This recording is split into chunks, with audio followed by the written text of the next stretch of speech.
Joining our coverage, California Democratic Congresswoman, the Speaker Emerita, Nancy Pelosi. Madam Speaker, nice to see you. Thank you for being here. My pleasure to be here. Thank you, Nicole. Why do you think this is stirred up and a brouhaha on the right and in some corners of the media today?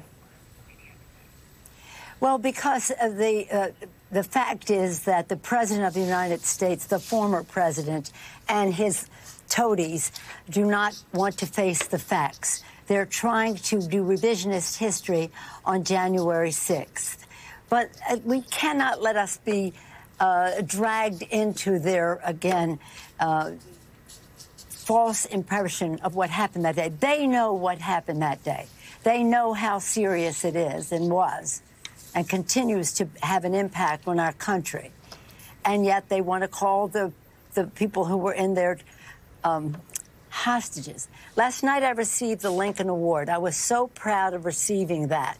And I said in my remarks, Lincoln built the dome on the Capitol. He insisted that it be built during the Civil War so that it could show the resilience of America. And to see these people coming through the Capitol with their foul deeds and foul actions, waving Confederate flags and Nazi flags under Lincoln's dome was so shameful. And yet this president who incited, this former president who incited this insurrection would not send the National Guard for hours. People were harmed, people were killed, died one way or another. And what did he do but try to deny that any of it happened? This is a terrible thing, but let us not take away the attention of what we need to do to go forward. We have to unify our country. We have to bring people together in a way that honors the vision of our founders, the sacrifice of our men and women in uniform, as well as the aspirations of our children. I just came back from D-Day in Normandy to see our veterans there it was the 80th anniversary of it. Some of the youngest of them were 97, some over 100. They fought for our freedom, and yet you see how it is being denigrated by the former president and his Republican toadies. Madam Speaker, you've always been sort of a tip of the spear figure in our politics, and you've always, and I don't know that people know this, I don't know how much you like this said on TV, Republicans, my old boss included, have not even grudging respect, have immense respect for your love of country and your patriotism.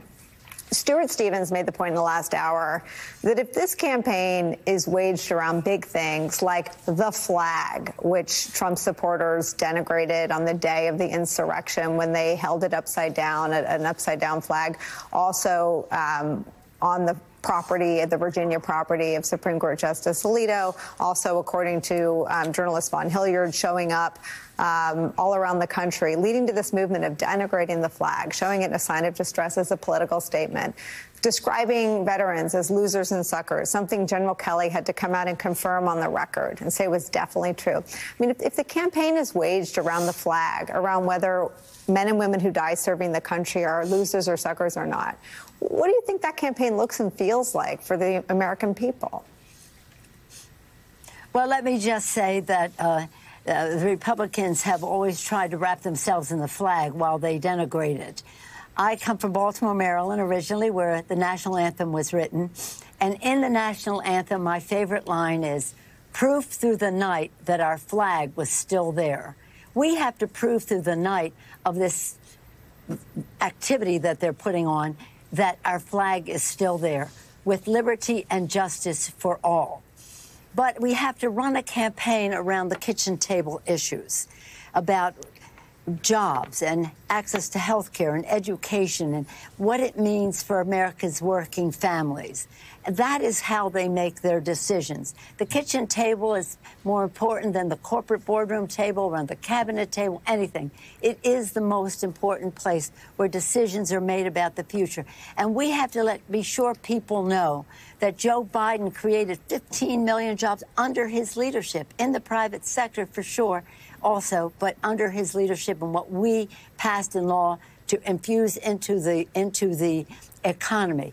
that he has done so in building the infrastructure of America in a fair and just way where people can make the decisions in their communities about how they go forward with the infrastructure. The CHIPS and Science Act about not only creating the CHIPS opportunities, but also the scientific opportunity for young people who have not been able to participate. The PACT Act is to help our veterans who had been exposed to burn pits and the rest. The rescue package would put shots in the arms, money in the pocket, people, children back in school, people back to work. Somehow or other, we have to make sure they're not distracted by some of this other stuff that's going on among the Republicans, to make sure they know that job creation, access to lower costs for health care, insulin, $35 a month instead of $500 or $600 a month. People have to know how it affects them personally. And at the same time, we have to win so that we can, again, we can't overturn it, but we can mitigate for the damage of Citizens United decision of the Supreme Court. Yeah. Getting back to the Supreme Court, they have jurisdiction over jobs, environment, education, election law, all the rest of it, and they have been frivolous with it.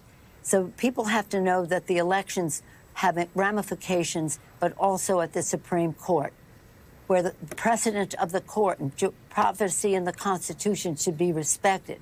That people who want to be a justice should tell the truth when they're asked if they believe in precedents or privacy in the Supreme Court, rather than saying one thing and doing another when they come. And what about immunity? They have not ruled yet on whether a president is immune, that he is above the law. So there's plenty of reason to be concerned about liberty and justice for all. But people vote more about what affects them in their lives, and they care about our democracy. But we have to show them that we care directly about them as well, and we have proven that. Now, nobody votes for anybody because they deserve it. They vote for you for what we're going to do next. And Joe Biden has put forth a great agenda to continue the work that he has done for affordability, for job creation, for lowering health care costs. The list goes on and on.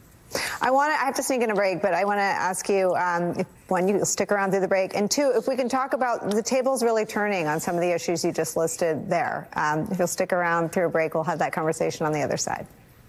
Okay, my pleasure. Thank you. The idea that I'd come to Normandy and not make this short trip here to pay tribute. And it's the same story. Think about it. America showed up. America showed up to stop the Germans. America showed up to make sure that they did not prevail. And America shows up when we need it. Do you feel the breeze? Because I don't want anybody going on me. We need every voter. I don't care about you. I just want your vote. I don't care. We're back with Speaker Emerita Nancy Pelosi. Madam Speaker, the contrasts write themselves. I wonder how you really focus. Trump's base gets way too much attention. He's forgotten about them, right? He just wants their votes, in his own words. The media has been obsessed with them for years. How do you pay attention to the Nikki Haley voters and the coalition that President Joe Biden assembled for his winning candidacy in 2020? How do you sort of narrow the issues and focus people who aren't paying attention every day on politics? Well, thank you for asking that question. As you know, a woman's right to choose is seriously in jeopardy under the Republicans and under a future presidency of what's his name? I don't like to use his name. As he again takes great pride in overturning Roe v. Wade. So that is one place where, look, I'm a mother of 5. I've had 5 children in 6 years and 1 week. And I just really respect women to be able to make their own decision. It's a matter of respect. And it isn't a question of whether some Supreme Court justice approves of that or not. It's whether the rights of privacy in the Constitution make that available to people and the precedent of the court on it. So this is seriously at risk And it's one of the issues. Gun violence prevention is another. Issues that relate to saving the planet are another. Democracy is another. But again, it comes to the kitchen table. And a woman's right to choose is a direct kitchen table issue. The safety of our children is a very important family issue. I was in Normandy for this year, the 80th anniversary. It was my third trip. I took the delegations there, the 70th anniversary, the 75th anniversary, and now this anniversary. And to see the courage of those, some of them, as I say, 97 to 104 is the oldest one I know. He's from Baltimore. To see their courage and their patriotism and their wanting to end war. And to see President Biden be so magnificently received. His speeches were so patriotic and so unifying, not just for our country, but for people who care about democracy. And the commitment to Ukraine, very, very important, because as they fight for democracy, they're fighting for democracy writ large. The president even referenced President Reagan's speech was 40 years ago, halfway since Normandy invasion, about ending isolation, avoiding isolation in our country.